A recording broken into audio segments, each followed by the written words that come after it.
वजीर आजम के लिए इत्तेहादी जमातों के उम्मीदवार शहबाज शरीफ और सुन्नी इत्तेहाद कौंसिल के उम्मीदवार उमर अयूब के कागजात नामजदगी सेक्रेटरी कौमी असेंबली के पास जमा करा दिए गए। कागजात नामजदगी जमा कराने के लिए बैरिस्टर गौहर अली खान, लतीफ खोसा, असद कैसर, आमिर डोगर, अली मोहम्मद और रियाज फतियाना पहुँचे थे।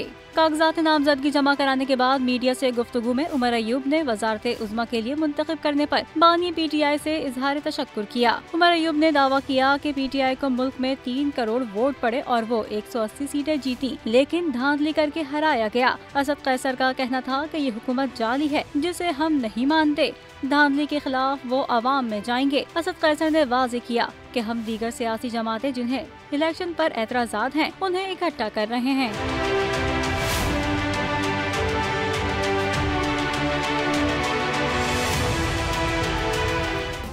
सब्सक्राइब करें और बेल दबाएं ताकि कोई खबर रह न जाए।